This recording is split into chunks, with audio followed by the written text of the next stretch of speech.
If WWE wrestlers were NBA players, that's right. You clicked into the video, you saw the title. In honor of the 2025 NBA Finals, we are going to do a creative segment breaking down WWE superstars and their NBA superstar counterparts. Now, what this segment's going to entail is basically we're going to take WWE wrestlers and legends and draw parallels with NBA superstars and legends. Now, I know there's going to be people in the comment that are picking apart and nitpicking every little thing. It won't be an identical parallel, but we're going to draw the WWE wrestlers and the NBA players that have the most parallels that relate the most believably to each other. So I'm not going to waste no more time. Don't forget to subscribe at Wrestling with Things to keep up with all our conversations and interviews in the pro wrestling world. Now let's get started. Number one, John Cena is the LeBron James of WWE. It's just perfect. Like, this is probably one of the greatest parallels you can make in two different industries. I mean, their brand is known for never giving up, never making any large scandals in the mistake. They're both very polarizing. You either really love them or really hate them. And as hated as LeBron can be sometimes, it's amazing how he's had a 20 plus year career, no scandals, no drama, no real like serious drama, like no trouble with the law, no cheating on his wife, none of those things. And just like John Cena, his record's pretty much clean. Locker room leader, face of the company, even though he's a heel now, but still known as a good guy on camera and off camera. And let's be honest, they're arguably the GOAT. I think John Cena's my GOAT. It's not an argument for me anytime. He is the 17-time world champion, the last real champion. So there's no debate there, but the parallels are just all over the place. Both face of the companies for the longest time. LeBron's been the longest face of the company the NBA's had. John Cena's been the longest face of the company the WWE's had. Both know what it's like to really carry the company on their back and make it look easy. Both have insane longevity, and both are the perfect role models. John Cena's NBA counterpart is LeBron James. Next, this may surprise some people, but maybe not. Let me know what you guys think. CM Punk, excuse me, his NBA counterpart is Kyrie Irving. If CM Punk were an NBA star, it would be Kyrie Irving that he would relate the most to. Now, the reason why I say that is because CM Punk is rebellious, CM Punk is outspoken, and CM Punk is known to cause some friction in the locker room for better or worse. What about Kyrie Irving? Super talented, known for being rebellious, known for being outspoken, known for marching to the beat of his own drum. Both guys are super talented, all time greats that arguably could be greater if they didn't get involved into the drama a little bit. Both have cult like following fan bases. So I'm going to say that CM Punk's counterpart, NBA counterpart, is Kyrie Irving. Next, The Undertaker's NBA counterpart is Tim Duncan. Both are longtime certified legends. Both are known as being locker room leaders that lead by example. Both have dominance across decades. Um, and they made it look easy. Both are fairly stoic and not the most emotional. They're all about no drama, just getting long, sustained success, and both are very iconic. So I'm gonna say Undertaker is the Tim Duncan here. Ooh, this one's a little good one. Gunther. I'm gonna say Gunther is the Nikolai. His NBA counterpart is Nikolai Jokic. Gunther arguably is the best pure in-ring wrestler, in-ring technician in WWE for the past couple years.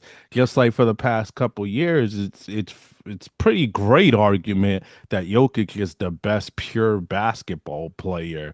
If we're talking about purely his consistency with points, rebounds, assists, you could definitely say that Jokic is the best player. Both are big men. Both are very stoic and business like. They don't play the hee hee ha ha silly games. Both are high IQ. Gunther has a very high wrestling IQ. Jokic's basketball IQ's off the charts, and both of them are very fundamentally sound in their respective industries.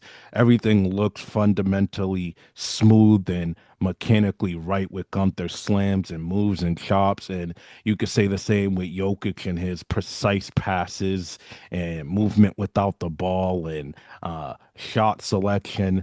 I think Gunther is definitely Jokic, excuse me, is the NBA counterpart for the ring general Gunther. They're both precise, both high IQ, and both mean business all the time. Next, the biggest little man in WWE history, Rey Mysterio's NBA counterpart is Allen Iverson.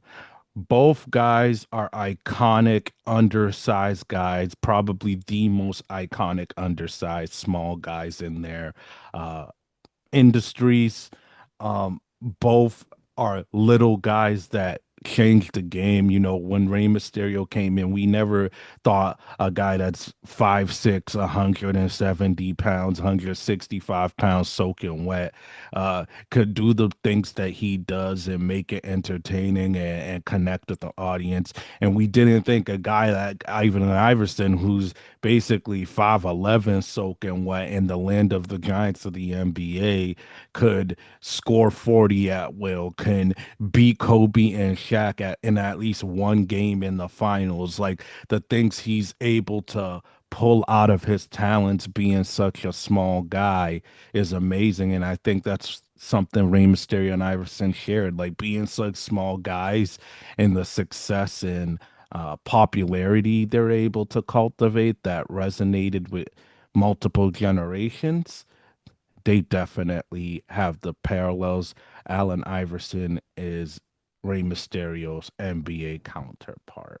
This may surprise some people here. I'm going to say Randy Orton's NBA counterpart is Kevin Durant. Both can be a little bit quietly great. You know, Kevin Durant, he'll just pull up and jump over you and shoot jumpers all day. And then you look up, he got a quiet 35.